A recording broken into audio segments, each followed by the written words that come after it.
सुख वाटे जीवा अनेक मे देवा काही नेणे गाये नाचे उडे आपुलिया छंदे मनाच्या आनंदे आवडीने लाज भय शंका दुराविला मान नकळे साधन या परते गाये नाचे उडे आपुलिया छंदे मनाचे आनंदे आवडीने तुका म्हणे आता आपुल्या सायासे तुका म्हणे आता आपुल्या सायासे आम्हा जगदिसे सांभाळावे गाये नाचे उडे आपुलिया छंदे मनाच्या आनंदे आवडीने विठला विठला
विभुं वेणुनादं शरन्तं दुरन्तं स्वयं लीलया गोपवेशं दधानं गवां वृन्दकानन्दनं चारुहासं परब्रह्मलिंगं भजे पांडुरंगं पांडुरंगा करू प्रथम नमन दुसरे चरणा संतांच्या त्यांच्या कृपादाने कथेचा विस्तारू बाबाजी सद्गुरु दासदुगा अलंकापुरी रम्य सिंहासनस्थं पदांभुज तेजस्प्रदिक्प्रदेशं विधीन्द्रादिदेवै सदा स्तूयमानं समाधिस्थमूर्तिं भजे ज्ञानदेवं ओम नमो ज्ञानेश्वरा करुणाकरा दयाळा तुमचा अनुग्रह लाधलो पावन झालो चराचरी आता अभिनव वाग विलासिनी जे चातुर्यार्थ कला कामिनी ती श्री शारदा विश्वमोहिनी नमिली मिया विठला विठला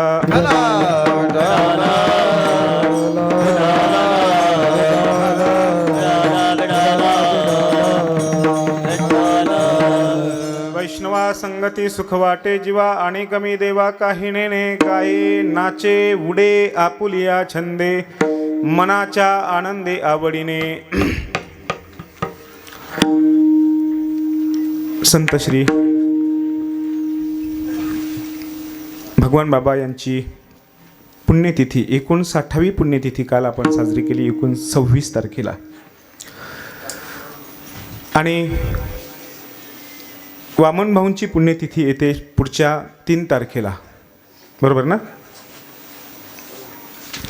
आपल्या गावामध्ये म्हणजे आपल्या या वझर आघाव या गावामध्ये गेल्या 11 वर्षांपासून आपला हा सप्ताह या ठिकाणी आपण साजरा करतोय भगवान बाबांच्या पुण्यतिथीच्या निमित्तानं. पहिल्यांदा जेव्हा या सप्ताहाचं स्वरूप आपण थोडंसं पाहिलं तर ते एकदम लहानसं होतं. 3 दिवसांचा सप्ताह पहिलं 1 दिवसाचं केलं नंतर 3 दिवसांचा नंतर त्याला वाढवत वाढवत आज आपण 11व्या वर्षापर्यंत आलो आहे आणि खऱ्या अर्थानं समाधानकारक ही बाब आहे. मी जेव्हा याच्या अगोदर इथं 2 कीर्तनं केली.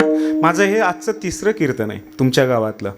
पण याच्या अगोदरचे जे 2 कीर्तनं मी केले होते ना ते दोन्हीही कीर्तनं मला चांगलं आठवतं आहे की कीर्तनकार आल्याच्या नंतर तुमची येण्याची चाल होती.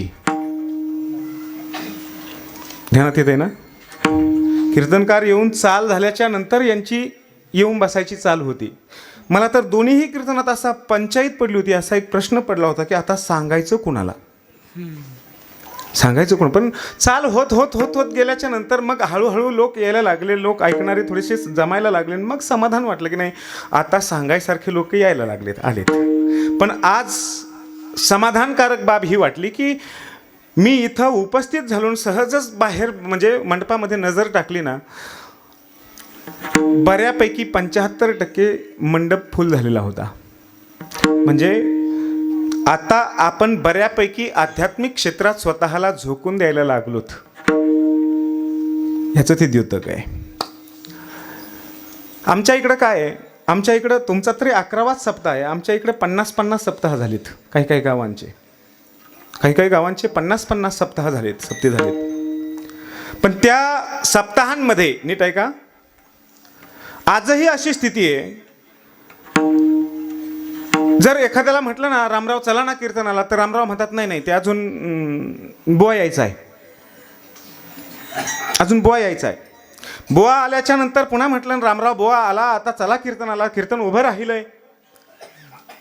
रामराव म्हणतात नाही अजून त्याला ते अभंग का काय काहीतरी घ्यायचंय.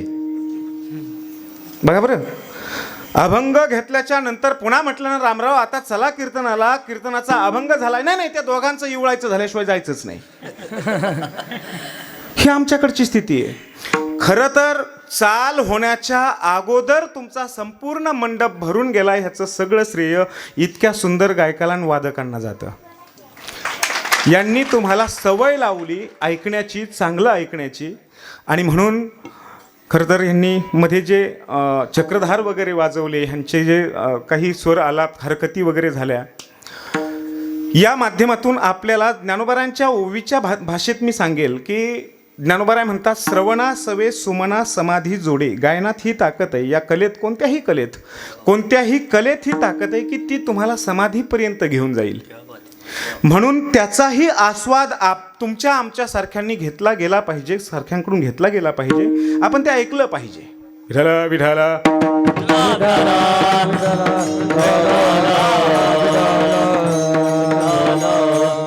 आणि मी येतानाच बसलो, असं बोलता बोलता आमचं असंच चर्चा झाली होती की म्हटलं तिथं जरा बसायची विचित्र सिस्टम आहे. वझर आघावला विचित्र म्हणजे काय आहे ना, इथं 4-5 तिथं 4-5 तिथं 4-5 तिथं 4-5 अशी बसायची पहिली सिस्टम. मी अगोदरच बोललो होतो आणि आल्याच्या नंतर तसंच दिसलं. पण बऱ्यापैकी सगळी जागा जी रिक्त मला दिसत होती ती आता बऱ्यापैकी संपूर्ण भरलेली दिसते. समाधानकारक आहे. खरं तर तुमचं अध्यात्मावरचं भगवान बाबांसारख्या साधू संतांच्या विचारांवरचं प्रेम या ठिकाणी मला निदर्शनास आल्याशिवाय राहत नाही. आणि तुम्ही अशाच पद्धतीनं या अध्यात्मात येत राहावं, आध्यात्मिक विचारांची कास धरावी, आध्यात्मिक विचार आत्मसात करण्याचे प्रयत्न करावे. ज्ञानेश्वरी, तुकाराम महाराजांची गाथा, श्रीमद भागवत, श्रीमद भागवत, रामायण आदी करून जे विचार आहेत हे सगळे विचार आपल्यापर्यंत पोहोचावेत. आणि त्या विचारांची कास धरून, करंगळी धरून आपल्याला आपल्या जीवनातला एक एक पाऊल कसा आणि कशा पद्धतीनं टाकायचा आहे याची वाट आपल्याला दिसत असल्याने आपण नक्कीच त्या विचारांची करंगळी धरली पाहिजे. नक्कीच आपल्या जीवनात एक प्रकाशाचा, आनंदाचा क्षण जन्माला येत असतो. आणि म्हणून हे जे ग्रंथ आहेत, हे जे विचार आहेत, बरं आपल्याला जर नीट विचार केलात ना, 365 दिवस आहेत वर्षाचे, 365 दिवस आहेत. या 365 दिवसातले हे 8 दिवस जर सोडले,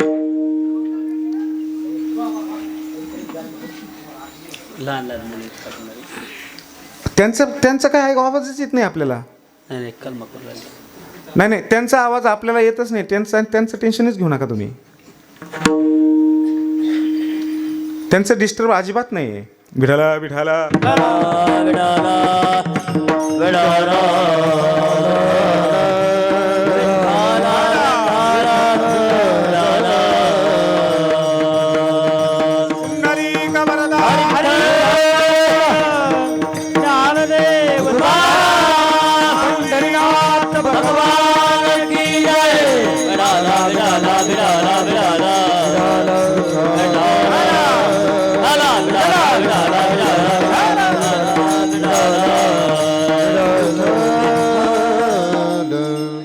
पासष्ट दिवस आहेत वर्षातले. त्याच्यातले 8 दिवस आपण सप्ताह करतो. वर्षातून एखादाच होतो ना. काही गावात 2 होत असतील, एखाद दुसरा जास्त होत असेल, काही छोटे छोटे कार्यक्रम असतात. 8 दिवसांचा सप्ताह आणि 8 दिवसाचे हे जर 8 दिवस सोडले, हे जर एवढा वेळ सोडला तर 365 दिवसाचा आपण थोडासा विचार करा बरं. आपल्या जीवनात आपल्याला सांगणारं, शिकवणारं, आपल्या जीवनात काहीतरी ज्ञानाच्या 2 गोष्टी काहीतरी आपल्याला देणारं, काहीतरी मार्गदर्शक ठरणारं आपल्या जीवनात असं काय घडतं ज्यांच्या जवळ आपण जातो, ज्यांच्या बरोबर आपण राहतो, ज्यांच्या आपल्या सानिध्यात आपण जगतो, ते सगळंच्या सगळं आयुष्य आपल्याला बाहेरचं भौतिक जग शिकवतं. हे सगळ्याच्या सगळ्या आयुष्यात बाहेरचं भौतिक जग आहे ना, हे बाहेरच्या भौतिक गोष्टी आपल्याला कशा कमवायच्यात हे शिकवल्या जातात. पैसा कसा कमवायचा हे शिकवणारे लोक आहेत. मान कसा मिळवायचा हे शिकवणारे लोक आहेत. राजकारणात मोठं कसं व्हायचं हे शिकवणारे लोक आहेत. पण ज्ञानेश्वरी कशी मिळवायची हे शिकवणारं कोणी सापडत नाही. तुकोबरायांचे शब्द कसे मिळवायचे, तुकोबरायांचे सिद्धांत आत्मसात कसे करायचे, त्यांच्या सिद्धांतापर्यंत, विचारांपर्यंत आपण जायचं कसं, आणि जो आनंदाचा क्षण त्यांनी त्यांच्या जीवनात अनुभवलाय त्या आनंदापर्यंत आपलीही वाटचाल व्हावी याच्यासाठी आपण काय प्रयत्न करावेत हे सांगणारं आपल्याला कोणी मिळत नाही. शेती कशी करायची हे सांगतात, एकमेकाचे मुंडके कसे मोडायचे हे सांगतात. त्याच्यापेक्षा आणखी सांगू, घराघरात आपल्या सख्या भावाला त्रास कसा द्यावा आणि सख्या भावाच्या जीवनात सुखाचे समाधानाचे दिवस असताना सुद्धा त्याच्याही त्या सुखामध्ये विष कसं कालवावं हेही शिकवणारे लोक मिळतात. पण दुर्भाग्य आपलं हे असतं की आपल्याला चांगलं सांगणारं चांगलं शिकवणारं कोणी मिळत नाही. जिथं शिकवलं जातं, जिथं चांगलं सांगितलं जातं, जिथं भगवंताविषयी काहीतरी गुणगान आणि त्याचं चरित्र किंवा त्याच्या काहीतरी प्रेरणादायक गोष्टी, कथा आपल्याला चरित्रातल्या ऐकायला मिळतात, तिथं आपण उपस्थित राहत नाहीत. ऐकलं तरी एका कानानं ऐकायचं आणि दुसऱ्या कानानं सोडून द्यायची ही आपली स्थिती असते. सांगतच असतात, बोलतच असतात, त्यांना त्यांच्यावरच चालतंय, ही अशी आपली धारणा असते. पण या माध्यमातून आपल्याला आपल्या पुढच्या भविष्यामध्ये कसं जगावं आणि कसं वागावं हे शिकवलं जातं. आणि हे शिकवण्यासाठी, हे सांगण्यासाठी हे ग्रंथ आणि हे सप्ताह आहेत, हे संतांचे विचार आहेत, हेच मुळात आपण ध्यानात घेत नाहीत. एक फंक्शन म्हणून करतोय, 7 दिवस भगवान बाबांसाठी नामचिंतन म्हणून करायचंय. अर्थात त्याच्यात दुमत नाही की तुम्ही भगवान बाबांसाठी करताय, पण तरीही तुम्ही भगवान बाबांसाठी करताय या भावनेतून बाजूला निघा. बाबांसाठी नाही तर तुम्ही तुमच्या स्वतःसाठी करताय. बाबांच्या निमित्तानं तुम्ही तुमच्या मुक्ततेचा मार्ग या ठिकाणी अवलंबताय हे ध्यानात ठेवा. ज्ञानोबरांची उभी ती, मुझे मुक्ता ते निर्धारिता लाभे आपुलीच मुक्तता. जे संत होऊन गेलेत, जे मोठमोठे लोक होऊन गेलेत ना, त्या लोकांच्या जीवनाकडे पाहून आपल्याला कसं जगावं, कसं वागावं याची प्रेरणा मिळत असते. प्रेरणा मिळत असते. आणि मी तर या मताचा आहे, नुसत्या त्यांच्या विचारांची चर्चा करण्यात अर्थ नाहीये. भगवान बाबांनी तुमच्या आमच्यासाठी किती खस्ता खाल्ल्या, किती त्रास घेतला, किती दुःख सहन केले, किती आयुष्याचं रान केलं आणि आपल्याला माणुसकीचा आकार दिला याची चर्चा तर हर प्रत्येक कीर्तनात होते, याच्यात शंका नाहीये. पण नुसती चर्चा करण्यात अर्थ नाहीये. मी या मताचा आहे, चर्चा करण्याच्या पलीकडे जावं लागेल. ही चर्चा बाबांनी काय केलं, त्यांनी कसं वागले, कसं जगले, ते इथं आले का नाही, त्यांनी कसं, त्यांच्या जीवनात काय परिवर्तन झालं, त्यांच्या जीवनात काय त्यांनी चमत्कार केले, त्यांनी कसे वागले, या सगळ्या गोष्टी या चर्चा करण्याच्या आणखी पलीकडे जावं लागेल. पलीकडे जावं लागेल. नुसती चर्चा करण्यात थांबण्यात अर्थ नाहीये मायबाप. ती चर्चा आपल्या गळी उतरली पाहिजे, हृदयात साठली पाहिजे. आणि त्याच्याही पलीकडे जाऊन ती चर्चा, त्यांचे ते सिद्धांत, त्यांची ती शिकवण, त्यांचे ते विचार आपल्या वागण्यातून दिसले पाहिजेत. वाक्य कळतंय ना? कळतंय ना? त्यांचे ते विचार आपल्या वागण्यातून दिसले पाहिजेत, ते झळकले पाहिजेत. पाठीमागे मला चांगलं आठवतंय, मला या कोरोनाच्या अगोदर 17-18ची गोष्ट असावी अंदाजे. छत्रपती शिवरायांची जयंती कधी असते परवा? अरे वा, काय हुशार आहेत लगा. 19 फेब्रुवारी बरोबर ना? म्हणजे येता येतेच पुढच्या महिन्यामध्ये 19 फेब्रुवारीला छत्रपती शिवरायांची जयंती असते. आणि त्या जयंतीच्या निमित्तानं एक कीर्तन इकडच्याच परिसरात, मला असं वाटतं देऊळगाव राजाच्या परिसरात कुठंतरी होतं. गाव काय ध्यानात नाही माझ्या, पण ते होतं. 17-18ची गोष्ट. जालन्यातून यावं लागलं. जालन्यातून येत होतो. जालन्यातून इकडे येत असताना, अर्थात म्हणजे बायपासनं न येता जालन्यात काहीतरी काम होतं म्हणून शहरात घुसलो.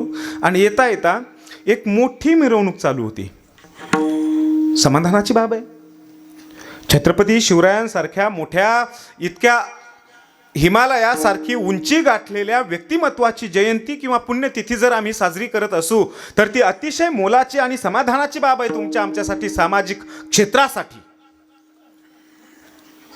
ती मिरवणूक चालू असताना नीट ऐका बरं, मोठा लवाजमा, सगळे पोरं 30-35च्या दरम्यानचे सगळे मुलं, तरुण वर्ग, युवक, ढोल ताशे लेझिम, पुढे बेंडबाजा, डीजे चालू आहे, नाचगाणं चालू आहे, छत्रपतींच्या नावाच्या आरोळ्या अर्थात काय घोषणा दिल्या जात आहेत. जय भवानी, जय शिवाजी, काय जे असेल, जय शिवराय असेल, मोठमोठ्या घोषणांचा दणदणाट चालू आहे. आणि एवढी मोठी 5-6 हजार पोरांची मिरवणूक पाहिल्याच्या नंतर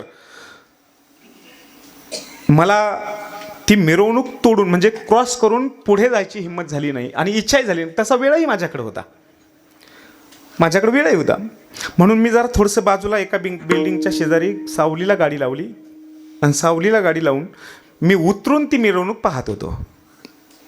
पाहता पाहता मिरवणूक चालू राहिली आणि चालता चालता त्या मिरवणुकीच्या शेजाराहून एक युवती, 18-19 वर्षांची एक युवती त्या मिरवणुकीच्या शेजाराहून चालली होती. जसं त्या युवतीला त्या नाचणाऱ्या टोळक्यानं पाहिलं, नाचणाऱ्या टोळक्यातल्या पोरांनी पाहिलं, डीजेच्या तालावर नाचणारे पोरं, जसं त्या युवतीला पाहिलं त्या टोळक्यातल्या एका पोरानं शिळ फुंकली. शिळ फुंकणं माहिती आहे का? शिळ फुंकणं माहिती आहे का? बोला ना बिंदास, टेन्शन नका ना घेऊ. हां, शिटी वाजवली, असं शिटी वाजवली. शिटी वाजवणं म्हणजे शिळ फुंकली.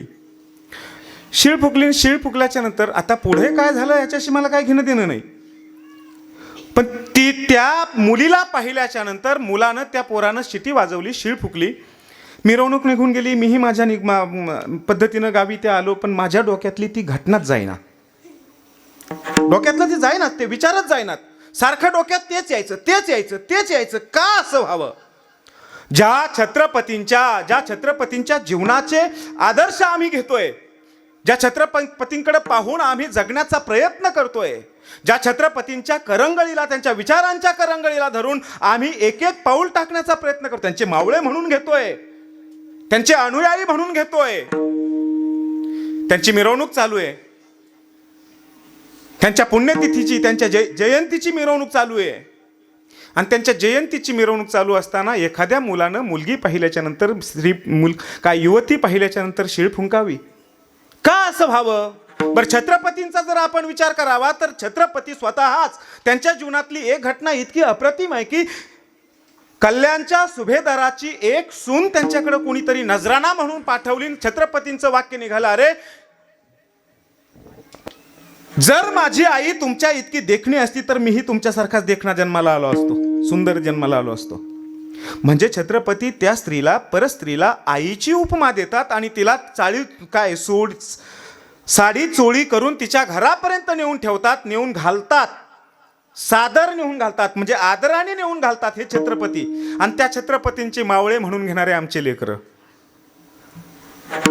त्या छत्रपतींचे अनुयायी म्हणून घेणारे आमचे लेकरं, जर याच छत्रपतींच्या, ज्यांनी एक परस्त्री त्यांच्या घरी आई म्हणून पुन्हा नेऊन घातली ना, आईची उपमा देऊन पुन्हा नेऊन घातली आदरानं, त्याच छत्रपतींचे अनुयायी म्हणून घेणारे आमचे लेकरं जर एखादी युवती पाहिल्याच्या नंतर शिळ फुंकण्याची दुर्बुद्धी जन्माला येत असेल, प्रश्न असा निर्माण होतो की छत्रपतींची जयंती साजरी करून आम्ही मिळवलं काय? शिकलोत काय? मायबाप नुसत्या जयंत्या आणि पुण्यतिथ्या साजऱ्या करण्यानं त्यांना समाधान वाटणार नाही. खऱ्या अर्थानं त्यांची शिकवण आपल्या अंतकरणात रुजली पाहिजे आणि रुजल्याच्या नंतर ती आपल्या कृतीतून उमटली पाहिजे, तेव्हा त्यांना समाधान वाटेल. मग छत्रपती असोत नाही तर भगवान बाबा असोत. विठ्ठला विठ्ठला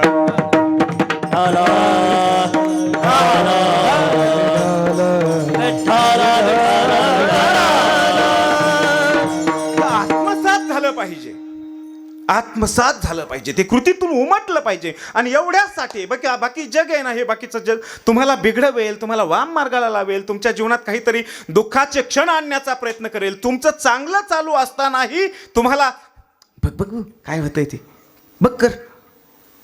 जे दारू पित नाहीत ना त्यांना दारूच्या आहारी लोटलं जातं. जे तंबाखू खात नाहीत त्यांना तंबाखूमध्ये लोटलं जातं. जे गुटखा खात नाहीत त्यांना गुटख्यात ओढलं जातं. हे असं जग आहे. चांगलं सांगणारं, चांगलं शिकवणारं या जगात कोणी भेटत नाही. भेटलं ना ते भाग्य मानावं लागतं. काय पुण्य असेल आपल्या वाडवडिलांचं की ज्या वाडवडिलांना पहिली दुसरीची शाळा सुद्धा नीट शिकता आलेली नव्हती, त्या लोकांना शाळा शिकण्यापासून अध्यात्माचे, ज्ञानेश्वरीचे धडे गिरवण्यापर्यंत भगवान बाबांनी मार्गदर्शन करावं आणि सामान्य माणसांचीही संतत्वामध्ये रूपांतरण करावीत.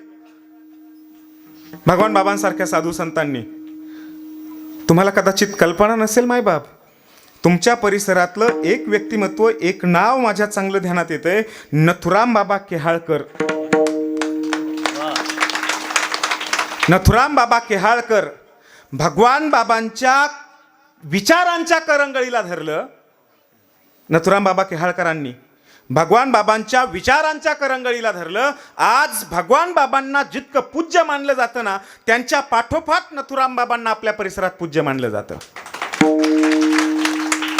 हा फक्त एक योग्य विचारांच्या संगतीचा परिणाम आहे. विठ्ठला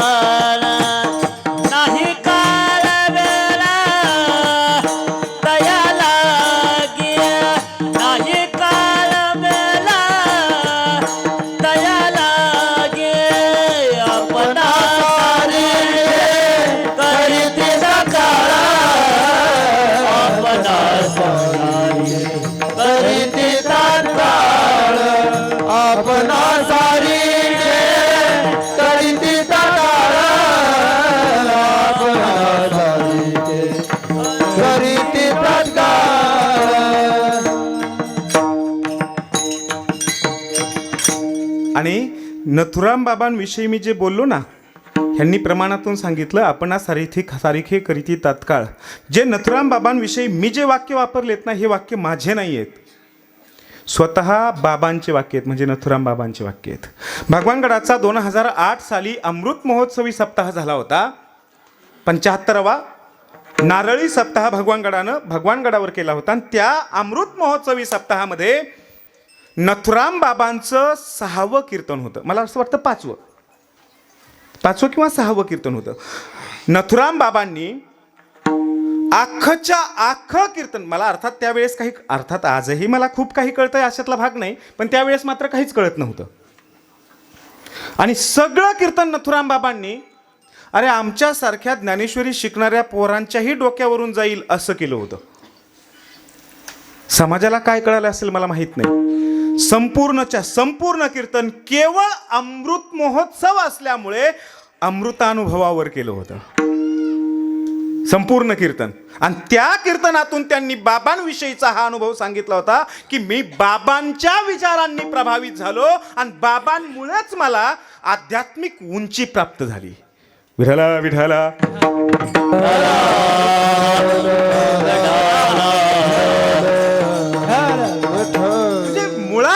ना असा एखादा माणूस आपल्या जीवनात मिळणं की ज्याच्या एका वाक्यामुळे, ज्याच्या संगतीमुळे, ज्याच्या प्रभावामुळे, ज्याच्या जीवनातल्या एखाद्या घटनेमुळे आम्ही प्रभावित होऊ आणि आम्हाला आमच्या जीवनाचा मार्ग सापडेल, हे भाग्य लागतं.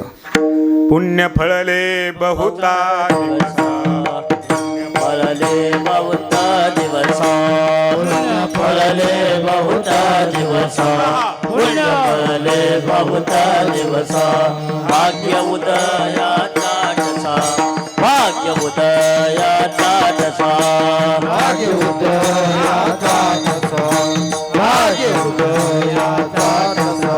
झालो सन्मुख तो कैसा, झालो सन्मुख तो कैसा, झालो सन्मुख तो कैसा, झालो सन्मुख तो कैसा. संत चरणा पापालो हो,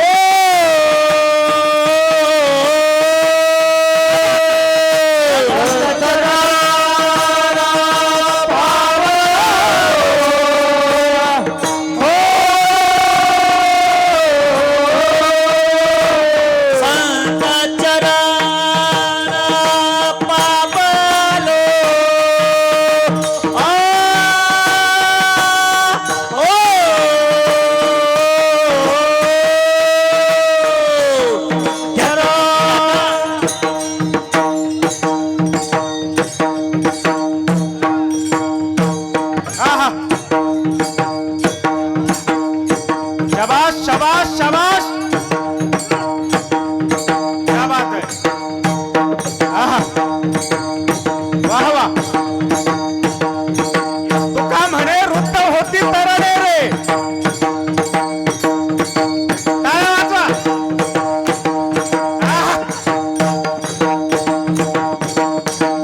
करावं असं वाटतच नाहीये. है ना? पुण्य फळाले बहुता दिवसा पुण्य फळाले बहुता दिवसा पुण्य फळाले बहुता दिवसा आज पिटले माझे घोडे आज पिटले माझे घोडे आज पिटले माझे घोडे आज पिटले माझे घोडे पुण्य फळाले बहुता दिवसा माझे उदयाचा जसा तो कैसा संत चरण पावले बहुता दिवसा माझे उदयाचा जसा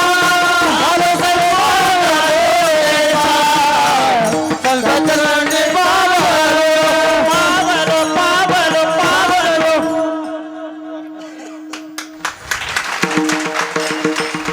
टाळ्या वाजवा. आणि असं एखादं जर तुम्हाला असं वाटलं ना की टाळ्या वाजवायला का कमी पडता तुम्ही, जर चांगलं वाटलं ना, अंतःकरणाला समाधान देणारी एखादी घटना, एखादं गाणं, एखादं गाणं म्हणण्यापेक्षा एखादी हरकत, एखादा मुखडा, टाळ्या बिंदास वाजवायच्या, काही टेन्शन घ्यायचं नाही, बिंदास वाजवायच्या. अर्थात त्यांच्यासाठीच नाही, एखादं वाक्य आमचंही विठला विठला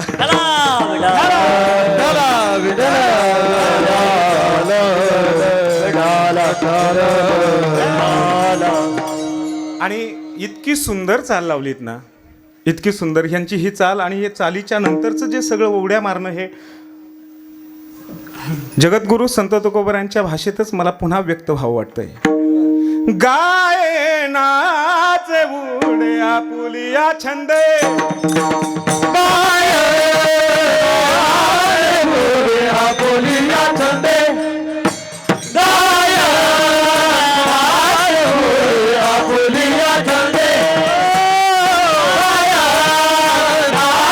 उडे आपुलिया छंदे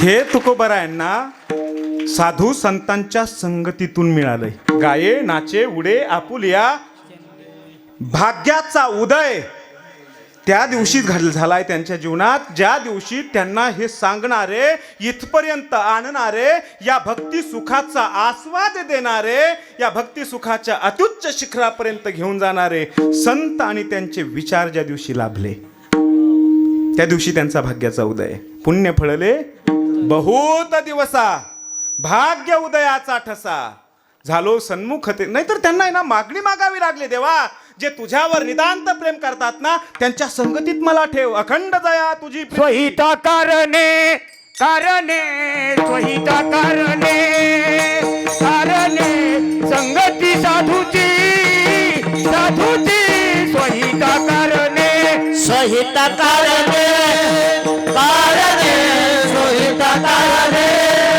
कारणे संगती साधूची.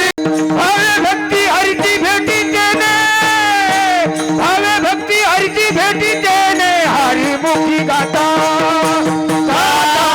हरिमुखी गाता गाता हरपली चिंता चिंता हरिमुखी गाता गाता हरिमुखी गाता गाता हरपली गाता हरमुखी गाता हरिमुखी गाता हरिमुखी गाता. वा. स्वहिता कारणे संगती साधूची. स्वहित काय कळतंय का? भावे भक्ती हरीची भेटीत येणे. हरीची भेट हे तुमचं स्वहित आहे, सगळ्यात मोठं स्वहित आहे, आणि ते साधूच्या संगतीत मिळतंय. ज्ञानोबरायांच्या ज्ञानेश्वरीतली एक ओवी इतकी सुंदर आहे. ज्ञानोबराय म्हणतायत, त्यांना पहावं हरपले जे हरपले आपण पे पावे. जे स्वहिता कारणे संगती साधूची संगती. आणि हरीची भेटी कशी असते? हरी म्हणजे काय एखादी मूर्ती दिली आणि मूर्तीला अशी कवळ टाकली अशातला भाग नाही. ही भेट कशी आहे माहिती आहे? निजबोधे उराउरी भेट आहे. निजबोधानं उराउरी भेट आहे. माझा अनुभव तुमच्यापर्यंत येणं, ज्ञानोबारायांचा अनुभव माझ्यापर्यंत येणं किंवा तुमच्यापर्यंत येणं, आपल्या सर्वांच्या हृदयापर्यंत येणं, ही ती भेट आहे, उराउरी भेट आहे. आणि एक लक्षात ठेवा, माऊली म्हणतात, जे हरपले आपण पे पावे. आम्ही स्वतःला हरवलोय. आम्ही कोण आहोत याचं भान आम्हाला नाहीये. आमच्या ध्यानात येत नाही की आमची काय ताकद आहे, आमची काय क्षमता आहे, आम्ही कोण आहोत, मुळात आमचं स्वरूप काय, हेच आमच्या ध्यानात नाहीये. ते स्वरूप आमचं आम्हाला दाखवून आम्ही कोण आहेत याचं भान आणून देण्याचं काम भगवान बाबांसारखे संत करतात. भावे भक्ती हरीची भेटी तेने. जे हरपले आपण पे पावे, ते संतांते पाहता गिवसावे. म्हणून वानावे ऐकावे तेची सदा. विठला विठला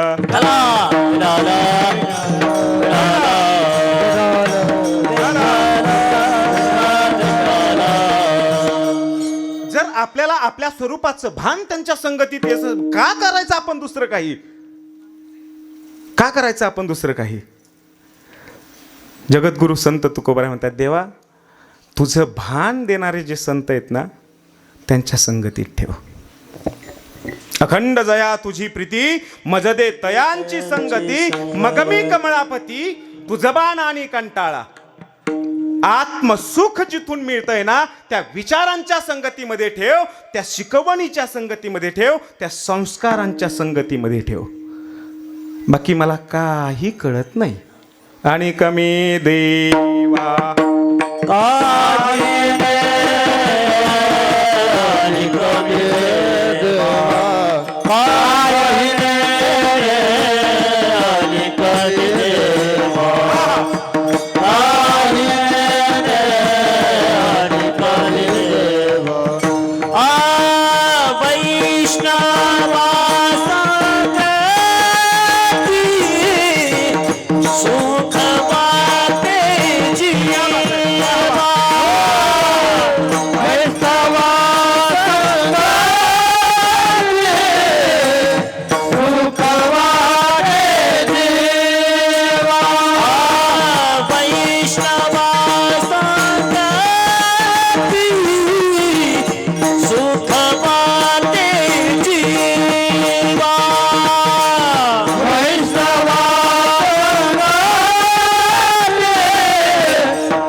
वैष्णवा संगती सुख वाटे जीवा आणि कमी देवा काही नेणे. वैष्णव शब्दाचा अर्थ माणूस नाहीये बरं. वैष्णव शब्दाचा अर्थ सामान्य माणूस नाहीये. वैष्णव शब्दाचा अर्थ आहे ती एक विचारधारा आहे, ती एक त्याला काहीच म्हणू नका तुम्ही, त्याचं अजिबात आपल्याला डिस्टर्ब नाही, तुम्ही फक्त त्याच्याकडे लक्ष देऊ नका. आणि ते आपलं भविष्य आहे, ते आपलं भविष्य आहे. आजच जर त्याला खोडलं तर पुन्हा कोंब कसे येतील? हा, ते वायराकडे जात नाही. विठाला विठाला विठाला विठाला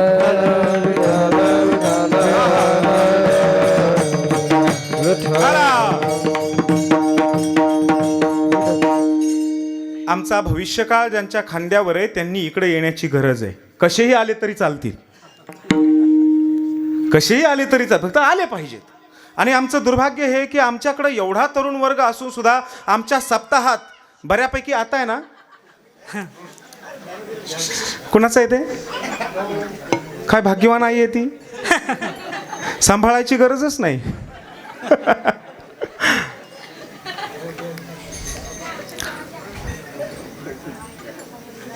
सगळ्या मंडपाला वेढा घालून आले ते. विठाला विठाला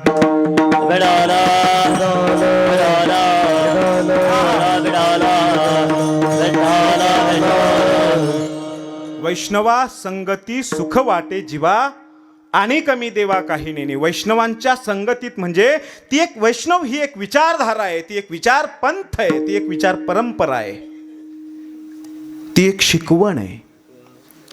नुसता माणूस नाहीये, हाडा मांसाचा एखादा आकार म्हणजे वैष्णव नाहीये. खूप केस वाढवले किंवा दाढी जटा वाढवल्या आणि हातात टाळ मृदंग घेऊन कुठेतरी एखाद्या दिंडीमध्ये निघाला म्हणून त्याला वैष्णव म्हटलं, किंवा मोठा गंध लावला म्हणून त्याला वैष्णव म्हटलं गेलं असं समजू नका.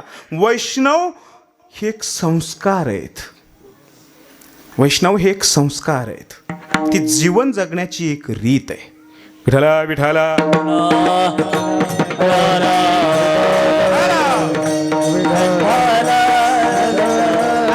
संस्कारांच्या संगतीत, त्या विचारांच्या संगतीत, त्या शिकवणीच्या संगतीत जर राहिलोत तर तुकोबराय म्हणतायत सुख वाटे जीवा आणि कमी देवा काही नाही. दुसरं काहीच मला कळत नाही, मी जाणत नाही. एक लक्षात ठेवा बरं, माणसाला आहे ना काही नाही कळलं तरी चालतं, पण माणसाचं स्वतःचं सुख कशात आहे हे मात्र माणसाला कळलं पाहिजे.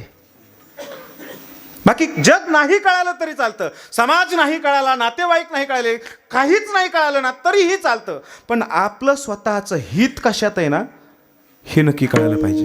आणि दुर्भाग्य देवाचे चिंतन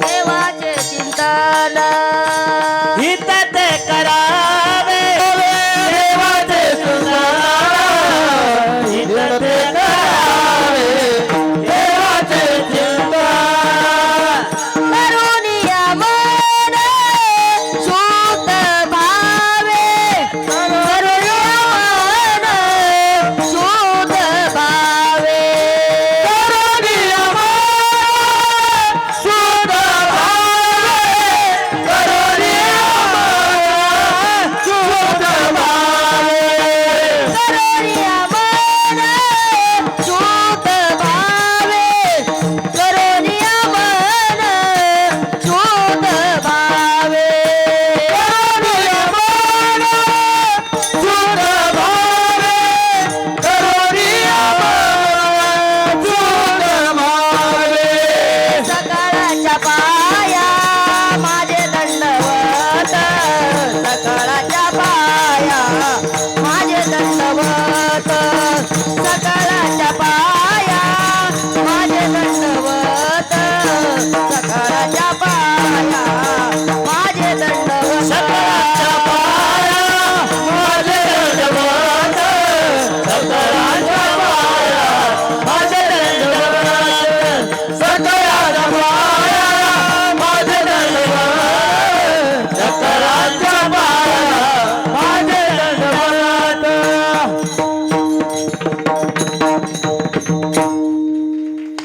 कळलंच पाहिजे, कळलंच पाहिजे आपलं हित कशात आहे हे आपल्यालाच कळलं पाहिजे. लक्षात येते तुमच्या?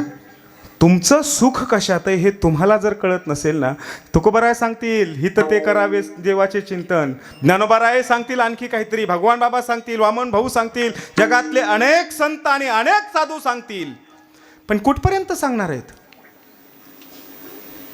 आपणही इतकं गुळगुळीत त्यांचे वाक्य झालेत नाही इथं ते करावे सारखे, इतके गुळगुळीत झालेत ना हे वाक्य. आपणही ऐकतो आणि ऐकून कधी त्याच्यापासून पार लांब दूर निघून जातोय ना, हेही आपल्या ध्यानात येत नाही. आपण नुसतं ऐकतोय तरीही आपल्या ध्यानात येत नाही हित काय. या जगात आपलं हित आणि आपलं सुख आपल्याला जर कळत नसेल तर त्याच्यासारखं दुर्भाग्य जगात कोणतंच नाहीये, कोणतंच नाहीये. आजची परिस्थिती जर आपण विचार केलात ना थोडासा, मला खूप समाधान वाटतं. इथं सगळा तरुण वर्ग बऱ्यापैकी उपस्थित आहे, बऱ्यापैकी तरुण वर्ग उपस्थित आहे या ठिकाणी. भारत या बाबतीत आहे ना खूप श्रीमंत आणि प्रगल्भ देश आहे, खूप श्रीमंत आहे. पैशानं जरी आपण कमी असू, भौतिक सुखानं समाधानानं खूप मोठ्या उच्ची आणखी एखाद्या उपभोगांनी आपण कमी असू, भारत कमी असेल, पण एका बाबतीत भारत इतका श्रीमंत आहे ना की भारताची बरोबरी आता पुन्हा लवकरात लवकर कोणी करेल असं मला अजिबात वाटत नाही. आणि ती बाब म्हणजे काय आहे ना माहिती का, ती गोष्ट अशी आहे, आमचा तरुण वर्ग, आमचा तरुण वर्ग, जितका तरुण वर्ग भारताकडे आज आहे, उपस्थित आहे, उपलब्ध आहे, जितका तरुण मेंदू भारताकडे आहे, जितका कल्पक मेंदू भारताकडे आहे, तितका तरुण वर्ग भारताच्या अतिरिक्त जगात कोणत्याच देशाकडे नाहीये. पण दुर्भाग्य आमचं हे की आमच्या कल्पक मेंदूला वेगवेगळी वळणं लावायचे कारस्थानं कट शिजतायत. आणि करणारे कोण आहेत? शब्द ऐका मायबाप, आम्ही ज्यांना म्हणजे आमचा तरुण वर्ग, आमची पिढी, आमच्या पुढच्या पिढ्या, आमचे हे लेकरं ज्यांना आदर्श समजतायत, आयकॉन समजतायत, ज्यांना आपले काय पुढचे भविष्य समजतायत, ज्यांच्याकडे पाहून जीवन जगण्याचा प्रयत्न करतायत, ज्यांच्या एका एका वाक्यानं आम्ही आमचं जीवन पणाला लावून तसं वागायचा प्रयत्न करतोय, असे लोक आम्हाला वाकड्या वेगळ्या कुठल्या तरी वळणावर घेऊन जायचा प्रयत्न करतायत. त्यातल्या त्यात काल पाठीमागे ना 2 वर्षापूर्वी आपल्याला खूप मोठा उपकार केला शासनानं, आपल्यावर खूप मोठा उपकार केला. कोरोना आला, कोरोना आल्याच्या नंतर ऑनलाईन शिक्षण पद्धती सुरू झाली. एकतर पहिल्यांदा शिक्षण पद्धतीतली परीक्षा पद्धतीच कॅन्सल केली शासनानं. परीक्षा होतात, नाही असं नाही, जे शिक्षक आहेत त्यांना माहिती आहे परीक्षा होतात, पण त्याच्यातून कुणाला नापास केलं जात नाही. बरोबर आहे ना? नापास कोणी केलं जात? एखाद्यानं एकाही प्रश्नाचं उत्तर लिहिलेलं नसलं, एकाही मार्काचं लिहिलेलं नसलं तरीही नापास करता येत नाही. का आणि कशासाठी हे नंतरचा भाग आहे, पण नापास होत नाहीत. परिणाम असा झाला की आमच्या लेकरांना अभ्यास करण्याची वृत्तीच त्यांची कुंठित झाली आहे. परीक्षा असल्यामुळे परीक्षाच्या माध्यमातून पास होण्याचं ध्येय होतं. पास होण्यासाठी का होत नाही? आमच्या पिढीतले, त्या काळातले लेकर पास होण्यासाठी का होत नाही? आपण अभ्यास करायचो महाराज बरोबर. पास होण्यासाठी का होत नाही, पण आम्ही अभ्यास करायचो, पुस्तकं हातात घेऊन बसायचो. आता परीक्षा पद्धतीच नसल्यामुळं बाहेर थोडासा आवाज प्लीज कमी करा ना. स्वयंसेवकच आहेत का काय? बाहेरचा आवाज तुमचा माईकला भेदून पार माझ्यापर्यंत येतोय, म्हणजे माझा माईक कमी पडतोय तुमच्या पुढं. म्हणजे नेमकं माईक कमी पडतोय का मी कमी पडतोय? मी कमी पडत असेल तर ठीक आहे, पण माईक कमी पडत असेल तर तुमच्यावर येईल. विठाला विठाला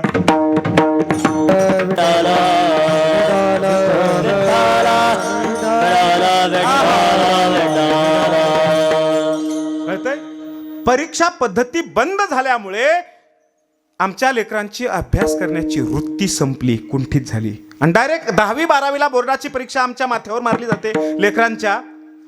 पण जेव्हा अभ्यासच करण्याची वृत्ती संपली, डायरेक्ट परीक्षा बोर्डाची आल्याच्या नंतर काय अभ्यास करणार आहेत? खाक ढेकळं. आणि मी मगाशी म्हटलं ना तुम्हाला, त्यातल्या त्यात शासनाचे काही निर्णय इतके समजच्या पलीकडे, मेंदूच्या आपल्या विचारांच्या पलीकडचे आहेत ना. पाठीमागे एक निर्णय असाच GR काढला शासनानं आमच्या, की महाराष्ट्रातल्या 55,000 शाळा वाड्या वस्त्यांवरच्या डायरेक्ट बरखास्त करायच्या म्हटले. जिथं पटसंख्या, लेकरांची संख्या कमी आहे म्हणून हे कारणं दिलेत. बरोबर ना? माहिती आहे ना तुम्हाला हे सगळं? म्हणजे या निमित्तानं आमच्या वाडी वस्तीवरच्या आमच्या खेड्यापाड्यातल्या लहान लेकरांची जी शासना काय शिकण्याची सोय होती तीही तुम्ही काढून घ्यायला लागलेले आहेत. तिथंही आता आम्हाला पांगळच करायच्या मागे आहेत तुम्ही. पुन्हा 2 वर्षांपूर्वी कोरोना आला आणि कोरोना आल्याच्या नंतर ऑनलाईन शिक्षण पद्धतीच्या माध्यमातून आमच्या लेकरांच्या हातामध्ये शासनानं मोबाईल दिले. ते शिकतात किती हा संशोधनाचा भाग. शिकतात की नाही. मोबाईल मधलं कोणतंही ॲप्लिकेशन उघडा, त्यातल्या त्यात यूट्यूब सारखं एखादं ॲप्लिकेशन उघडा. यूट्यूब असेल किंवा आणखी इंस्टाग्राम असेल किंवा आणखी कोणतं असेल, फेसबुक असेल, तर त्याच्यावर ॲप्लिकेशन ओपन केलं की पहिलं तुम्हाला काय उघडायचं आहे ते येत नाही. पहिलं काय येतं माहिती का? रमीची जाहिरात. बरोबर ना? आणि त्याच्यावर अन्नू मलिक सारखा एखादा माणूस आम्हाला सांगतो, अरे जंगली रमी पे आओ ना महाराज. लवकरात लवकर कोट्याधीश होण्याचे स्वप्न आम्हाला दाखवले जातात. 2 दिवसात पैसा कमवण्याचे स्वप्न दाखवले जातात आणि आमचा सगळा तरुण वर्ग त्याच्यात भरकटतो हे आमच्या ध्यानात येत नाहीये. आता नीट जर विचार केलात ना, 80-80, 70-70 वर्षांचे जे म्हातारे माणसं आहेत ना, ह्या बाबांसारखे, ह्या ज्यांना शेतात जाता येत नाही, काही कामं करता येत नाही, ते लोक आहेत ना, गावात बसून कुठेतरी एखाद्या पारावर मंदिरामध्ये कुठेतरी टाइमपास म्हणून, बरं 24 तास घालवायचेत ना, टाइमपास म्हणून ते पत्ते खेळतात. म्हणजे ह्यांचं म्हणत नाही मी, त्या वयाचे म्हणायचे फक्त मला. टाइमपास म्हणून बरं खेळतात तरी कसे बरं? चहाच्या एखाद्या कपावर. बरोबर ना? चहाच्या एखाद्या कपावर तू हरला तर मला चहा पाज, मी हरलो तर तुला पाहिजे असं. आणि आमचं शासन इतकं लबाड आहे ना, या 70-70, 80-80 वर्षांच्या म्हाताऱ्यांना जे टाइमपास करण्यासाठी पत्ते खेळतायत ना, त्यांना उचलून घेऊन जात आहे. आणि ज्यांच्या खांद्यावर आमचं भविष्य अडकून पडलंय ना, त्या तरुणांच्या डोक्यात रमीच्या माध्यमातून जुआ म्हणजे किंवा जुगार टाकला जातोय. बर्बाद केली जाते आमची पिढी, बर्बाद. आणि सांगणारे कोण आहेत? ऋतिक रोशन, शाहरुख खान, अक्षय कुमार, समस्त क्रिकेटर मंडळी ते आम्हाला फॅन्टॅसी लीग सांगतात. ड्रीम 11 खेळा, अमुक खेळा, धमुक खेळा. आणि माझ्या माहितीतले, माझ्या संपर्कातले लोक नावं सांगेल, नावाची गरज नाही, संपर्कातले लोक आहेत ज्यांना लाख रुपयांचा पगार आहे. त्यांच्यावर या महिन्याभराच्या आत 15 लाखांचं कर्ज झालंय या रमीमुळं. कुठं चाललोय आपण? कुठं चाललोय आपण? आपल्या हातात मोबाईल आहे, आईला माहित नाही आपण काय करतोय, बापाला माहित नाही आपण काय करतोय.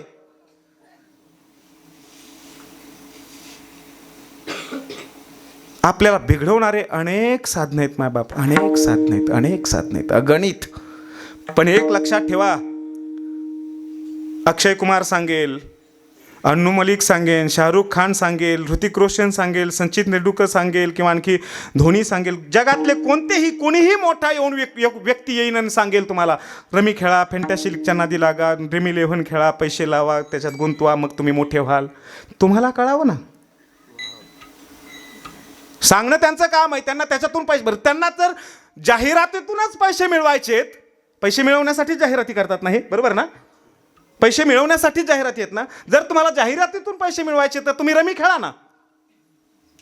जे आम्हाला सांगतात तुम्ही रमी खेळा, तुम्ही व्हा कोट्याधीश, जाहिराती कशाला करताय?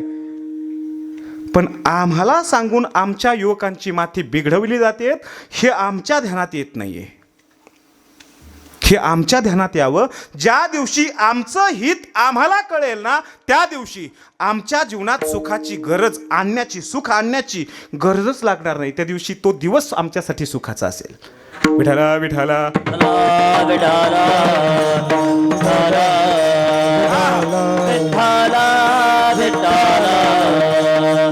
रामायणात एक अतिशय मार्मिक प्रसंग आहे, गोड प्रसंग आहे. आमच्या गुरुजींनी, शास्त्री बाबांनी सांगितलेला आहे. कदाचित ऐकलं असेल, मी पुन्हा सांगतोय. 2 वर मागितले कैकईनं. मागायला कोणी सांगितले? भरताला राज्याभिषेक आणि रामाला वनवास. 2 वर मागितले नवऱ्याकडं. दशरथाकडे 2 वर मागितले. मागायला कोणी सांगितले? कोणी सांगितले? मंथरेनं सांगितले. मंथरा एक दासी आहे. मंत्रा एक दासी आहे, चपला उचलणं जिचं काम, धुणी भांडी करणं जिचं काम. आणि तिनं सांगितलं की तू माग, आज वेळ आली आहे. वेडी आहेस काय म्हटले, भविष्य काय, तुला काही झालं तरी सावत्र मुलगा आहे, आज प्रेम करतोय, उद्या काय करीलच असं सांगता येत नाही. माग. आणि मागितले. नवरा म्हणतो, अगं रामावर तुझं आजपर्यंत नितांत प्रेम होतं, भरतापेक्षाही जास्त. आज काय बिघडलंय काही कळत नाही. रामाला वनवासाला पाठवून, भरताला गादी देण्याबद्दल वाद नाही, पण रामाला वनवासाला पाठवू नको. आणि राम जर वनवासाला गेला तर मी मरेल, माझा प्राण जाईल. नवरा बोलतोय, दशरथ राजा. आणि ही कठोर अंतःकरणाची स्त्री नवऱ्याला म्हणते, नाहीतरी तुमचं वय झालंयच ना, तुमचं वय झालंयच ना, म्हटले देऊन टाका ना. आणि तसंच घडतं. राम वनवासाला निघून जातात. पाठीमागं बापाचा देहांत होतो. मरता मरता बापानं म्हणजे दशरथानं लिहून ठेवलं, मी मेल्याच्या नंतर माझ्या अंत्ययात्रेला कैकेयीनं येऊ नये. धर्मपतीच्या मैतीला जाण्याचा अधिकार एखाद्या स्त्रीनं गमवावा. आणि ज्याच्यासाठी केलं ना, त्या भरतानंही आयुष्यभर कधी आई म्हणून मोठ्या अंतःकरणानं हाक मारली नाही. काय मिळालं, काय मिळालं बरं? हे ऐकलं कुणाचं? तिचं मनाचं नाहीये. तिचं मनाचं असतं तर ठीक होतं, तर आपण मान्य केलं असतं. पण हे लोकांचं ऐकून केलंय ना. कुणाचं? मंथरा त्याच्यापेक्षा महत्वाचं आहे, दासीचं. जिची लायकी नाहीये, जिची योग्यता नाहीये, जिची क्षमता नाहीये, तिची विचारांची लेवल नाहीये. दासीचे विचार ऐकले आणि महाराणीनं स्वतःच्या जीवनाचं वाटोळ करून घेतलं दासीचे विचार ऐकून. अरे सांगेल ना मंथरासारखी एखादी दासी, सांगेल ना, मला कुणीतरी असे अनेक लोक येतील, अनेक लोक काहीतरी सांगतील, शिकवतील, आमच्या जीवनात काहीतरी उलतापालत करण्याचा प्रयत्न करतील. तुम्ही ऐकणारे कोण? तुम्ही काय ऐकावं? तुम्हाला कळत नाही तुमच्या जीवनात सुख काय आहे, समाधान कुठे आहे? तुमचं समाधान तुम्हाला कळालंच पाहिजे. अनेक लोक येतील, त्यांचे झेंडे हातात देतील, त्यांच्या घोषणा आपल्या तोंडातून वदवायला लावतील, त्यांच्या चटया उचलायला लावतील आणि त्यांची अनुयायी बनवतील. आपल्या जीवनात सुखाचा दिवस उगवावा म्हणून ते प्रयत्न करणार नाहीत. तुमच्या जीवनात सुखाचा क्षण यावा याच्यासाठी सगळे प्रयत्न केवळ तुम्हाला आणि तुम्हालाच करायचे, बाकी कुणालाच नाही. विठाला विठाला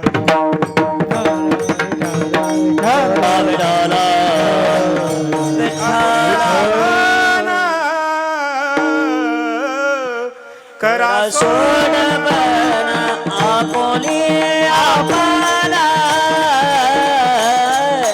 करा सोडपण आपुली आपला, करा सोडपण आपुली आपला, करा सोडपण संसार पंथाना तो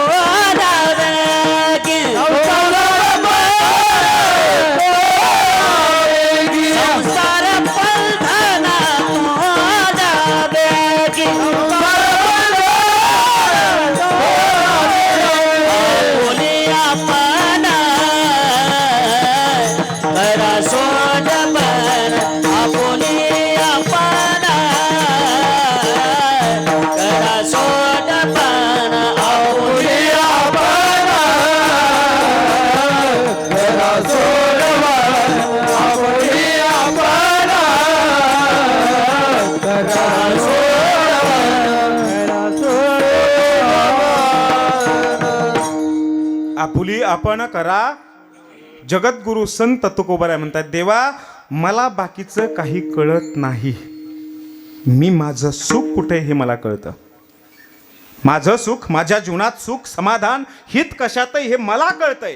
वैष्णवा संगती सुख वाटे जीवा, आणि कमी देवा काही नाही. दुसरं मला काही जाणत नाही मी. आणि त्यांच्या संगतीत आल्याच्या नंतर जेव्हा जीवाला सुख होईल, ते सुख आपोआप कृतीतून उमटेल.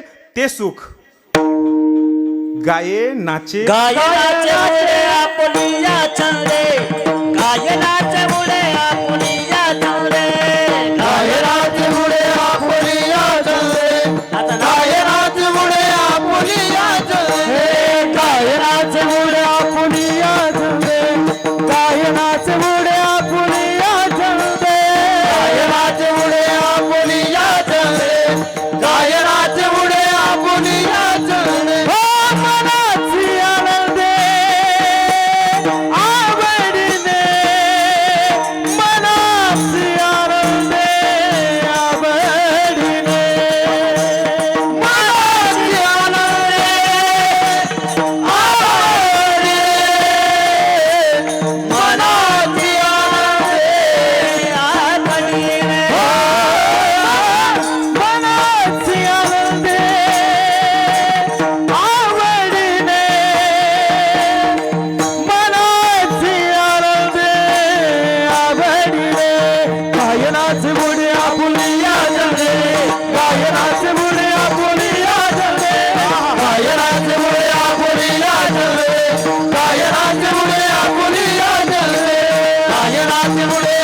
गाये नाचे उडे आपुलिया छंदे मनाच्या आनंदे. एकदा का त्या सुखापर्यंत तुम्ही गेलात, आत्मसुखाच्या गोडीपर्यंत तुम्ही गेलात, बाबांसारख्या संतांच्या विचारांची करंगळी धरून गेलात ना सुखापर्यंत, ते सुख शांत बसूच देत नाही. तो काय शांत बसू देत? जा तुम्ही ज्ञानोबारांच्या पालखी सोहळ्यात एकदा बघा बरं. 80 वर्षांचे म्हातारे माणसं सुद्धा, ज्यांना घरी बसल्याच्या नंतर क्वाटवरून खाली उतरता येत नाही आणि खाली उतरल्यावर पुन्हा क्वाटवर चढता येत नाही, असे लोक हातात टाळ घेतात आणि नाचत राहतात. आनंद तिथीचा मुकया शिवाच्या बहिरे ऐकती काणी रे. आंधळ्याशी डोळे पांगळ्याशी पाय तुका म्हणे वृद्ध होती तरणे रे. नाचत पंढरी जाऊ रे खेळ्या विठ्ठल रखुमाई पाहू रे. नाचत पंढरी जाऊ रे खेळ्या विठ्ठल रखुमाई पाहू रे. हे नाचत पंढरी जाऊ रे खेळ्या विठ्ठल रखुमाई पाहू रे. नाचत पंढरी जाऊ रे खेळ्या विठ्ठल रखुमाई पाहू रे.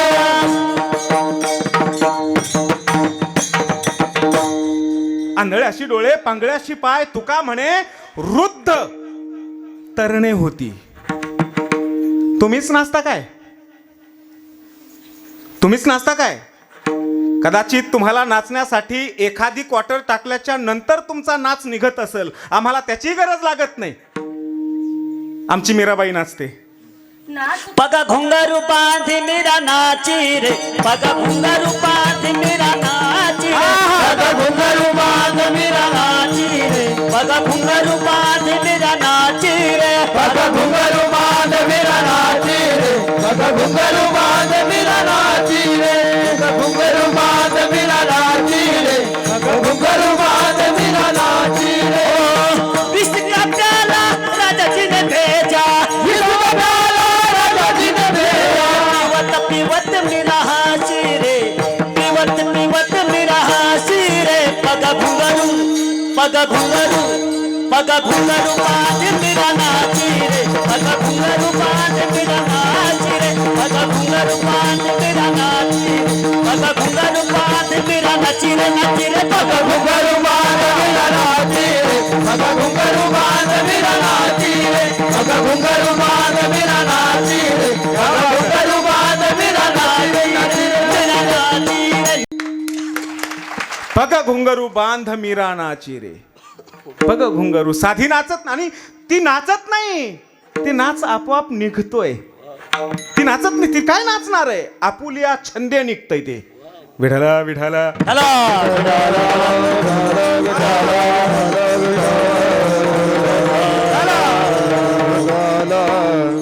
कुठेतरी गायनावर असे विण्याचे तार छेडावी, स्वर लागावेत कुणाचे तरी लांबून, कानावर पडावेत, आणि त्याच्यातला दर्दी माणूस तिथं उपस्थित असावा. त्यानं ठरवलं ना की मला स्वर लावायचा नाही तरी स्वर लागतो. विठाला विठाला हॅलो.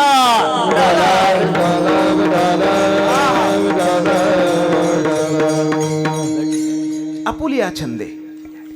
आपुलिया छंदे हा शब्द आहे ना, सहजच नैसर्गिकपणे, बळजबरीनं नाही, कुणीतरी चांगलं म्हणावं म्हणून नाही, कुणाला तरी दाखवायचंय म्हणून नाही. आपुलिया छंदे. मी एक गोष्ट ऐकली होती, खूप गोड आहे, खूप मार्मिक आहे. तानसेनला कोणीतरी विचारलं, म्हटले तू इतका चांगला गातोस, कदाचित रचलेलीही असू शकेल, पण त्याच्यातून मार्मिकता समजून घ्या. तानसेन जगातला सगळ्यात अप्रतिम गायक म्हणून ज्याचं नाव आहे आज, बरोबर ना महाराज? त्याला कुणीतरी विचारलं, राजानं विचारलं, राज दरबारातला गायक राजानं विचारलं, तू जर इतका चांगला गातोस तर तुझा गुरु किती चांगला गात असेल, मला ऐकायचंय म्हटले. तानसेन म्हटला ते शक्य नाही. म्हटले का? ते लोकांसाठी गातच नाहीत म्हटले. ते लोकांसाठी गातच नाहीत. गातात ना? म्हटले गातात. मग जेव्हा ते गातील, माझ्यासाठी गायला लावू नको, पण जेव्हा ते गातील तेव्हा मला तिथं घेऊन जा. म्हटलं असंही शक्य होणार नाही, खूप प्रयत्न करावे लागतील. म्हटले कसं काय? त्यांच्या डोक्यात कधी येईल गायचंय आणि कधी नाही, ते किती वेळ गातील हे सांगता येत नाही, तर आपल्याला तिथं उपस्थित राहावं लागेल महिन्यान महिने, तेव्हा कुठेतरी त्यांचा स्वर ऐकायला मिळेल. तानसेन बोलतोय. मायबाप ज्यांच्या आंतरिक उर्मी आहेत ना, आत साठलेल्या उर्मी, त्या उर्मी तुमच्या प्रयत्नानं बाहेर येत नाहीत, त्या आपोआप नैसर्गिकरित्या बाहेर येतात. विठाला विठाला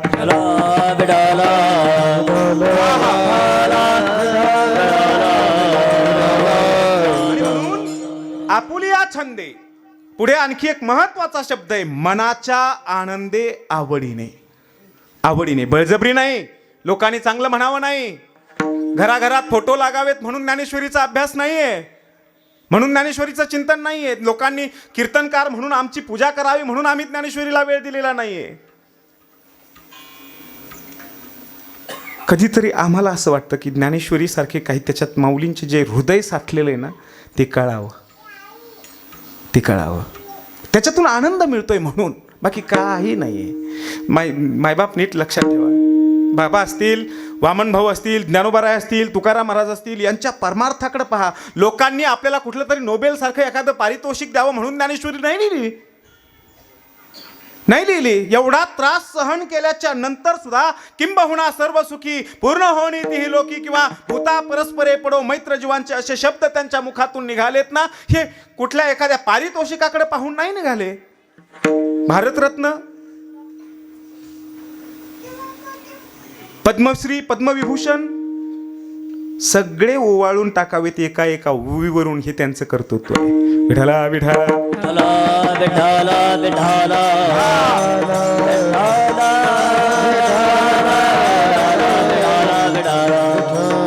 आत्मिक आनंदासाठी केलंय, आत्मसुखाच्या गोडीसाठी केलंय, आत्मिक आनंदासाठी. मला चांगलं वाटतंय ना, मला चांगलं वाटतंय ना, मला चांगलं वाटतंय म्हणून मला परमार्थ करायचा, ही त्यांची वृत्ती आहे. आणि दुर्भाग्य आपलं हे, त्यांच्या पावलावर पाऊल ठेवून चालणारे आपण आपल्याला काय चांगलं वाटतं ह्यापेक्षा लोकांना काय चांगलं वाटतं ह्याचा विचार करायला लागलो नाही.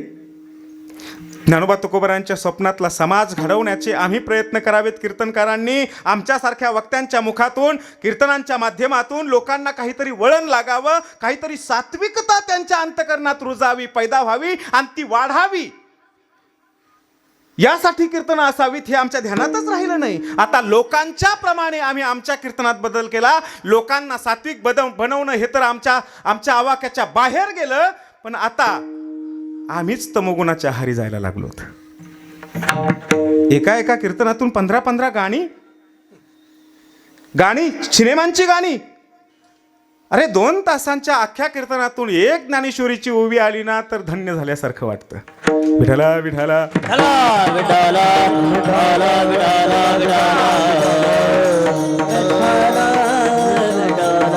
लोकांसाठी नाही, लोकांसाठी नाही, माऊलींसाठी करायचंय.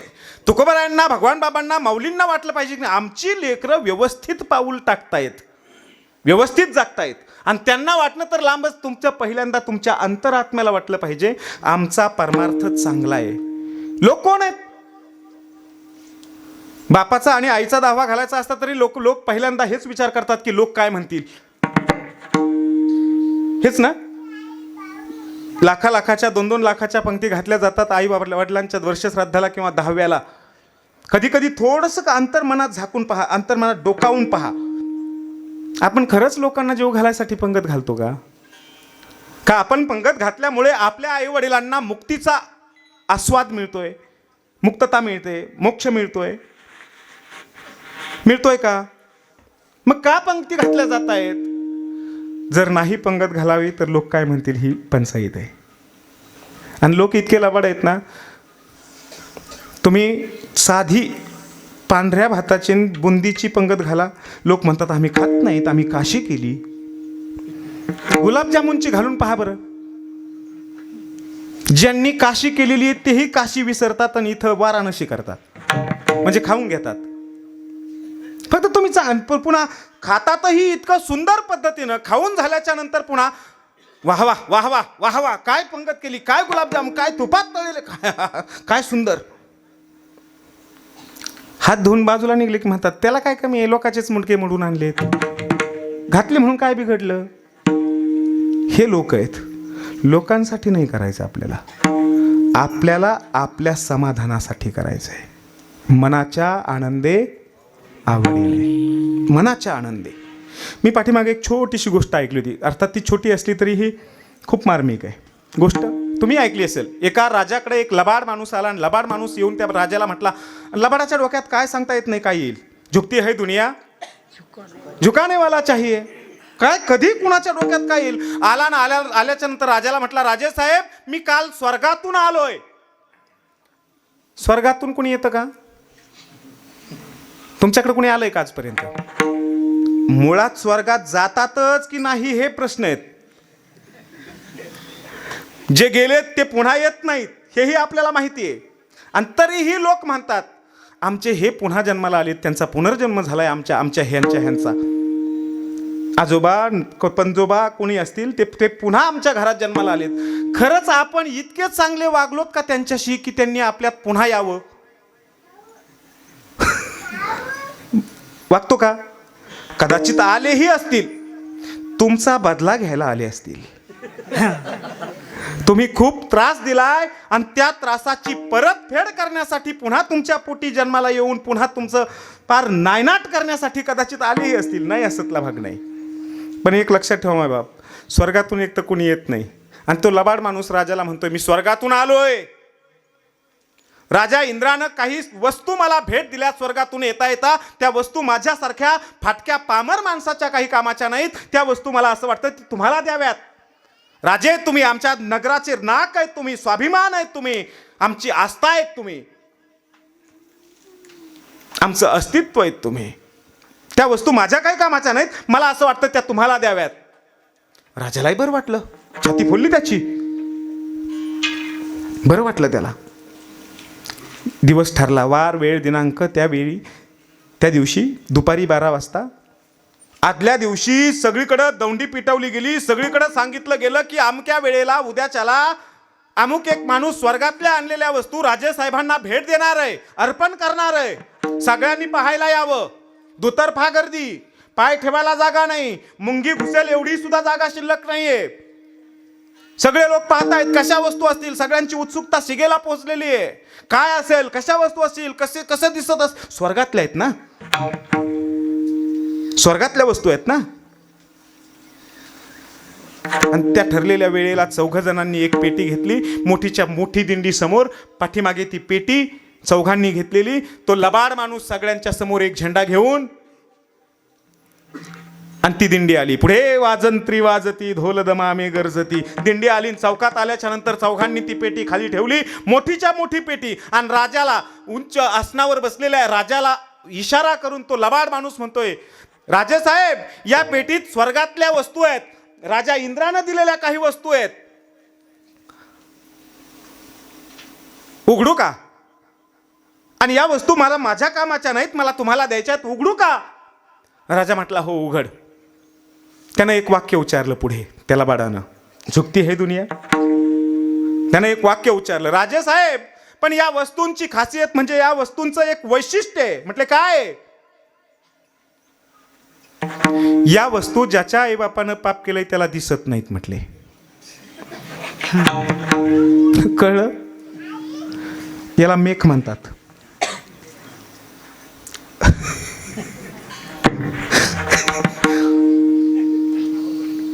ज्याच्या आईबापानं पाप केलंय त्याला या वस्तू दिसत. लबाड आहे समाज, नाही ध्यान, बावळा आहे समाज, ध्यानात येत नाही आपल्या. अरे ज्या अर्थी वस्तू दिसणार नाही तर त्या वस्तू ठेवून आणलेली पेटीच तरी का दिसावी? तीही स्वर्गातलीच आहे ना. ज्या अर्थी पेटी दिसते त्या अर्थी वस्तू दिसल्या पाहिजेत. नाही विचार करत आपण. आणि राजानेही विचार केला नाही. म्हटले उघडू पेटी, म्हटले उघडा. पण राजेसाहेब एक अट आहे, जर पाप आई वडिलांचं पाप असेल तर वस्तू दिसणार नाहीत. हा म्हटले काय हरकत नाही, उघडा. आणि पेटी उघडली. एक एक वस्तू काढायला सुरुवात केली. मुकुट काढला. म्हटले राजेसाहेब हा शुद्ध कांचनाचा सोन्याचा मुकुट आहे, 24 कॅरेट आहे. त्याला 5 माणिक मोती जोडलेले आहेत, हिरे जोडलेले आहेत आणि अप्रतिम कला कुसर आहे. राजा इंद्रानं त्याच्या डोक्यातल्या काढून माझ्या डोक्यात घातला. दिसतोय का? हातावर काहीच नव्हतं, नुसता मोकळा हात दिसतोय का? राजालाही पंचायत आता काय करायचं. हातावर तर काही दिसत नाही, बरं दिसत नाही, यानं सांगितलं की जर दिसत नसेल तर आई बापाचं पाप, आणि ज्या अर्थी मला दिसत नाही त्या अर्थी आपले आई बाप पापी होते, त्याला काय करावं हे राजाच्या डोक्यात. 10 मिनिटं विचार केला आणि 10 मिनिटाच्या नंतर म्हटला आता नाही म्हणण्यात अर्थ नाही. जर मी म्हणावं ना की मला तुझ्या हातातली वस्तू दिसत नाही तर लोक म्हणतील याचे आई बाप पापी होते, आणि दिसती म्हणावी, आणि दिसती म्हटलं तरी काही बिघडत नाही. हे राजानं विचार केला, एकदा दिसते म्हणून जाऊ ना, दिसत नसली तरी दिसते म्हणून सांगितलं. लोकांना विचारलं, राजे साहेबांना माझ्या हातातला मुकुट दिसतोय, तुम्हाला दिसतोय का? म्हटले हो. लोक ही एका स्वरात, कारण राजाला दिसतोय. नाही म्हणावं तर लोक म्हणतील याचे आईबाप पापी होते. ठेवू खाली? म्हटले हो ठेवा. मुकुट ठेवला, शर्ट काढला, शर्ट. राजे साहेब असे नुसते हात वर केले, बरं असे हात वर केले. राजे साहेब हा मखमली शर्ट आहे, याला जरीचे काठ लावलेले आहेत, याच्यावर अशी बारीक कलाकुसर केलेली आहे, नाचणारे मोर आहेत, काय जे असेल ते खूप सजवलं त्याला. आणि राजाला विचार, असे हातवर, राजाला विचार, राजे साहेब शर्ट दिसतोय का? राजा म्हटलं हातात तर काहीच नाही, तर आता हो कसं म्हणायचं? म्हटलं हो, पण अगोदर मुकुटाला हो म्हटला होता ना, आता इलाच नव्हता. हो दिसतोय, ठेवू का खाली? म्हटले हो. प्रजेला विचारलं दिसतोय का? म्हटले सगळ्यांनी सांगितलं हो. धोत्राचंही तसंच, एक हार काढला, हाराचंही तसंच. आणि सगळ्या वस्तू झाल्याच्या नंतर 4-5 वस्तू नुसते हात वर दाखवले. 4-5 वस्तू झाल्याच्या नंतर मग विचारलं, राजे साहेब आता या वस्तू ज्या आहेत, या वस्तू नुसत्या दिसतायत म्हणून भागणार नाही, तर या वस्तू तुम्हाला घालायच्यात.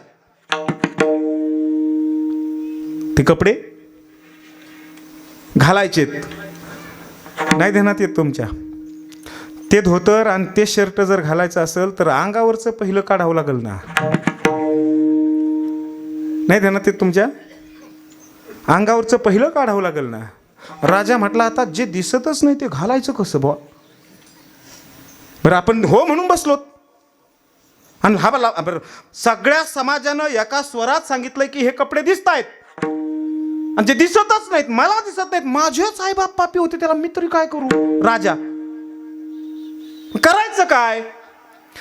अर्धा तास विचार केला, आणि अर्धा तास विचार केल्याच्या नंतर राजानं ठरवलं जरी दिसत नसले तरी सगळ्यांना दिसतायत ना, जरी दिसत नसले तरी हे कपडे घालायचे. ठरवलं राजानं. अंगावरचे सगळे कपडे काढले, नसलेले कपडे घातल्यासारखं केलं. झुकती है दुनिया, काय डोक्यातून कोणाच्या येईल? नसलेले कपडे घातल्यासारखं केलं, आणि तो राजाला, तो लबाड माणूस म्हणतो, वाह वाह राजे साहेब, काय स्वरूप दिसतंय तुमचं, काय देखणं, काय रूप, काय रूप, काय रूप. आणि उघडा भूप राजा. चला तुमची मिरवणूक काढायची म्हटले. आता जसे ते सनरूपच्या गाड्या आल्यात ना, सनरूप म्हणजे गाडीतून वर मुंडकं काढता येत आहे, त्यांच्याकडं तसा एक ओपन रथ होता. ओपन रथ, ओपन उघडा रथ. त्या रथावर राजाला बसवलं आणि राजाची मिरवणूक निघाली. वाह वाह, सगळीकडे वाह वाह चालू आहे. वाह काय देखना, काय देखना, काय रूप, काय कपडे, काय सुंदर, काय लावण्य, काय. आणि सगळ्याला दिसतंय की राजा उघडा आहे, पण हिम्मत नाही बोलायची का? जर बोलावं तर लोक म्हणतील याचे आईबाप पापी होते. नाही, मिरवणूक निघाली, रडकुंडीला आलेला राजा पार रडका चेहरा, आणि ती मिरवणूक समोर चालत चालत चालत पुढच्या चौकापर्यंत गेली. चौकात गेल्यावर एका स्त्रीच्या कडेवर 2-2.5 वर्षांचं लेकरू, जे नुकतंच बोलायला लागलेलं, जे नुकतंच बोलायला लागलेलं लेकरू, त्याला पाप माहित नाही, त्याला पुण्य माहित नाही, त्याला समाज माहित नाही, त्याला लोक माहित नाही, त्याला समाजाचं मन माहित नाही, त्याची धारणा माहित नाही. आणि ते लेकरू त्या आईच्या कडेवर बसल्या बसल्या आईला विचारलं, आई हे कोण आहे? आईनं सांगितलं, बाळ हा आपल्या नगरीचा राजा आहे. मग त्याला असं उघडं का घेऊन चाललेत?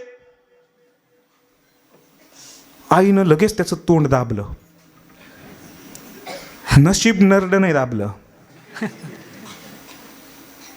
ती म्हटली उघडा नाहीये बाळ, उघडा कुठे? राजा त्याच्या अंगात कपडे आहेत. बाजूला घेऊन गेली. आणि ते लेकरू म्हटलं बाजूला गेल्याच्या नंतर, काय आई खोटी बोलते, मी माझ्या डोळ्यांनी बघतोय की राजा उघडा आहे, मी माझ्या डोळ्याने बघतोय आणि तू तू खोटी बोलतेस मला की त्याच्या अंगात कपडे आहेत.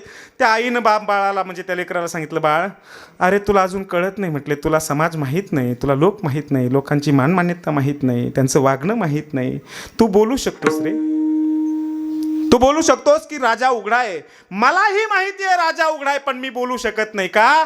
मी बोलावं ना तर लोक म्हणतील हिचे आई बाप पापी होते. कळतंय? आणि इथं येऊन अडकलाय आपला परमार्थ, इथं येऊन अडकलाय परमार्थ आपला. आपलं मन काय म्हणतं यापेक्षा आपण लोक काय म्हणतायत इथपर्यंत विचार करतोय. नाही, आपल्या मनापेक्षाही आणि लोकांच्या मनापेक्षाही ज्ञानोबा तुकोबारांच्या, भगवान बाबांसारख्या लोकांच्या मनाचा विचार करा आणि त्यांच्या मनाला खरंच आपला परमार्थ पटत असेल काय याचं थोडंसं शहानिशा करण्याचा प्रयत्न करा. ते खरं जीवन असेल. मनाच्या आनंदे आवडणे, लोकांसाठी अजिबात नाही, स्वतःच्या आनंदासाठी करायचे. आणि मग तिथं ना लाज ना भय ना शंका ना मान या सगळ्या गोष्टी बाजूला सारून मग परमार्थात यायचंय, नाचायचंय, गायचंय, उड्या मारायच्यात. मग म्हणाल संसाराचं काय? जगद्गुरु संत तुकोबाराय म्हणतात, तुमचा काय संसाराशी संबंध आहे? ज्याचा आहे तो पाहिल ना. शेवटचं चरण, तू का म्हणे आता आपुला सायासे, तू का म्हणे आता आपुला सायासे, तू का म्हणे आता आपुला सायासे, तू का म्हणे आता आपुला सायासे, तुका म्हणे आता आपुल्या सायासे, तुका म्हणे आता आपुल्या सायासे, तुका म्हणे आता आपुल्या सायासे, तुका म्हणे आता आपुल्या सायासे. तू का म्हणे आता आपुला सायासे, तू का म्हणे आता आपुला सायासे, तू का म्हणे आता आपुला सायासे, तू का म्हणे आता आपुला सायासे. तुका म्हणे आता आपुल्या सयासे, तुका म्हणे आता आपुल्या सयासे, तुका म्हणे आता आपुल्या सयासे, तुका म्हणे आता आपुल्या सयासे. जगदीश संभाळावे, माझ्या जगदीश संभाळावे, माझ्या जगदीश संभाळावे, जगदीश संभाळावे. गायनाचे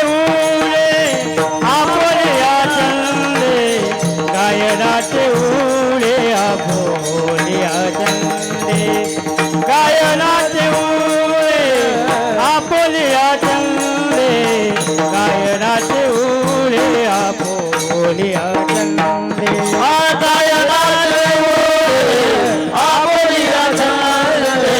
गायनाचे उडे आपुल्या चंदे, गायनाचे उडे आपुल्या चंदे, गायनाचे उडे आपुल्या चंदे, गायनाचे उडे आपुल्या चंदे, आपुल्या चंदे, आपुल्या चंदे. छान अशा वारकरी चाली म्हणत जा. छान वाटतात ऐकायलाही आणि म्हणायलाही. वाह, क्या बात. विठोबा रखुमाई, बारक माई, बारक कुमार, बारक माई, बारक बारक माई. माऊली ज्ञानराज माऊली ज्ञानेश्वर माऊली. माऊली ज्ञानराज माऊली माऊली ज्ञानेश्वर माऊली ज्ञानराज माऊली तुकाराम ज्ञानेश्वर माऊली ज्ञानराज ज्ञानेश्वर माऊली